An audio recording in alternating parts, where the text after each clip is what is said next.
In the year 1929, 146 years after the American Revolution, our country's best-kept secret was unraveled. At the time, the U.S. had fought in 6 different wars since the Revolutionary War, without knowing about the espionage that was crucial to winning our independence. Documents and letters were discovered in the old Townsend home, written by Robert Townsend, a member of the spy ring.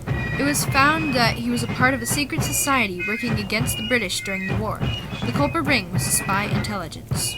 They worked exclusively for George Washington, collecting and delivering codes and letters holding classified British information. Some of the identities of the spies are unknown, but they were greatly crucial to winning the war. That we know. While the American Revolution was a huge event in our nation's history, not everybody is familiar with it. So just in case you forgot what the American Revolution was, we'll give you a little summary about it. Between the years 1775 and 1783, 13 of Great Britain's original North American colonies fought against British rule.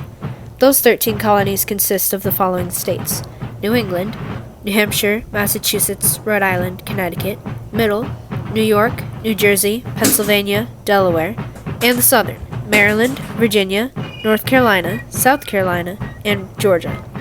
The Continental armies fought to establish our independence and the new country. During the war, politicians and founding fathers took action by signing the Declaration of Independence in 1776. The American Revolution secured the independence of the United States from the Dominion of Great Britain and separated it from the British Empire. July 4th, 1777, the first 4th of July was celebrated, as we now know today as Independence Day. The tradition of setting off fireworks on the 4th of July began in Philadelphia during the first organized celebration of Independence Day.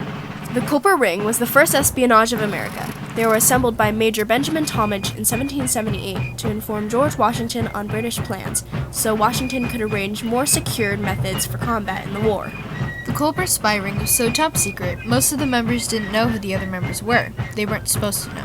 They had to take measures in case one of the spies were interrogated. Then they couldn't give away the others. After the failed mission of the first spy of America, Nathan Hale, George Washington decided it was better to be safe than sorry. The agents would work from their homes in Connecticut, New York City, and Long Island.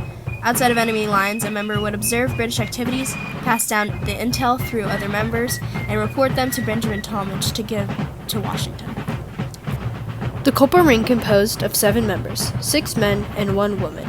The ring consisted of Benjamin Talmadge, Abraham Woodhull, Robert Townsend, Austin Roe, James Remington, Caleb Brewster, and Agent 355, who most historians believe to be a young woman named Anna Strong. To maintain their secret, they created codes that were a sequence of numbers to replace basic words in members of the ring. Others also had an alias, a code name. The most prominent member, Major Benjamin Talmadge, used the alias John Bolton.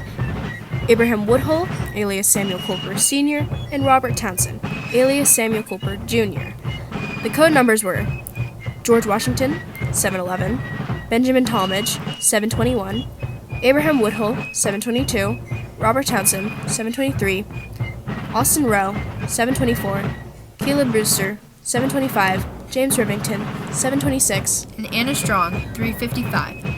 George Washington was the general of the Continental Army during the operation of the Culper Ring. The information the spies collected were for Washington so he could arrange a better plan for the battlefield during the war. After the Revolution, the ring went their separate ways, and 6 years after the war, Washington became president. Benjamin Talmadge was the brains of the operation. He made the calls and plans, and he personally escorted the information on the British to Washington. Before he served in the Culper Ring, he was a priest in Setauket, New York, and Long Island, New York. He was born February 25th, 1754, and died March 7th, 1835. James Rivington's specific birth date is unknown, although it is known he was born in 1724. Rivington owned a Manhattan coffee house and a widely known Loyalist newspaper, both popular among British officers. The coffee house served as a cover for collecting intelligence. British officers would frequently chat about their military operations while enjoying their morning joe. Little did they know, Washington had ears everywhere. So about those military plans we were discussing today. Yeah, I liked how I'm excited about the and the Rivington was one of the biggest sources to the spy ring. After the hostilities ended, Washington visited Rivington, and presented him with a bag of gold coins for all the intelligence he had provided.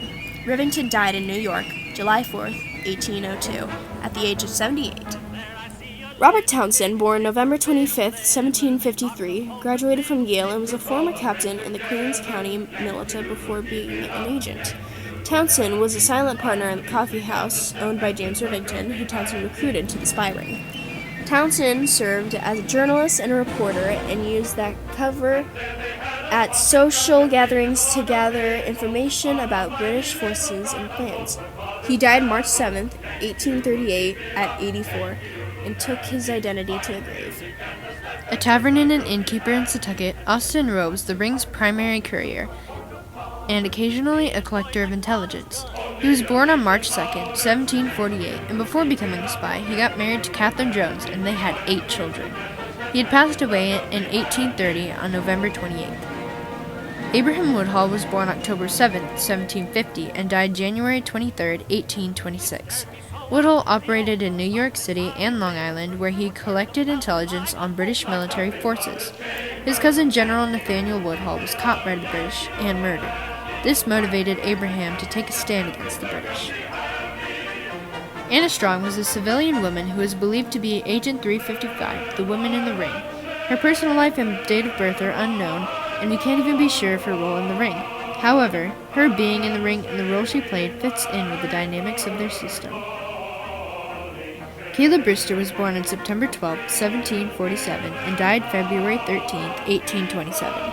Brewster was a whale boatman and smuggler, operating in Long Island and on the Long Island Sound, reporting on British naval activities, and carrying the messages from Long Island to Connecticut. Brewster was fearless in his operations, even refusing to use a code name. After the war, he was a blacksmith, an officer in the United States Revenue Cutter Service for 20 years, and a farmer. So we've discussed the group and their members, but how do they do it? How do they operate without knowing the other members' identities? Like any good operation, they had a system, a route. The journey of the delivered information started with Robert Townsend and James Rivington. Rivington owned a coffee shop in Hanover Square, which was in British-occupied New York. Like we said before, military officers would talk about military plans, strategies, opinions, etc.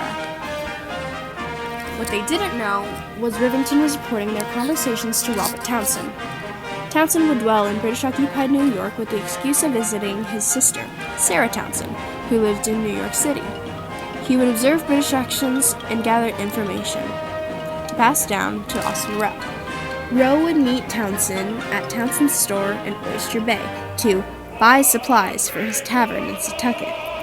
From there, Rowe would go and drop off the information at Abraham Woodhull's farm in Setauket. Then Anna Strong would signal to Woodhull and Caleb Brewster which cove on the Long Island Sound they'd be meeting. By signal, I mean she would hang a black petticoat on her clothesline at Strong Point in Setauket. There, it was very visible for a courier named Caleb Brewster on his boat in the Long Island Sound, and visible by Abraham Woodhull from his farm nearby. Richard Welch, a historian, states that there is no evidence supporting the clothesline signaling happening, but supposedly the British suspected a woman in Setauket who had a similar appearance to Anna. She would also add a certain number of handkerchiefs for one of 6 coves where Brewster would bring his boat, and Woodhull would meet him at the signaled meeting spot. Brewster would meet Woodhull would pass on the information, then Brewster would take the information to Fairfield, Connecticut, and leave it at a dropping point, an agreed location to leave information to be picked up for Benjamin Talmadge, or one of his couriers, a person who delivers information. Talmadge hired carriers after the British grew suspicious of him due to a prisoner claiming he was up to something. Talmadge wasn't found guilty by the British, but he became a little paranoid and took precautions. If a courier was sent to pick up the information, then they would take it to Talmadge in Connecticut, and Talmadge would take it to Washington in New Jersey. September 3rd, 1783, the fight came to an end when General Cornwallis was surrounded and forced to surrender the British position at Yorktown, Virginia. A few months later, on January 14, 1784, the American Revolution officially ended with the signing of the Treaty of Paris, bringing the war to its final conclusion. Congress confirmed the introductory Articles of Peace, ending the Revolutionary War. Without the Copper Ring, We may have never won our nation's independence and become the America we built and know today. Kiss her. Kiss her.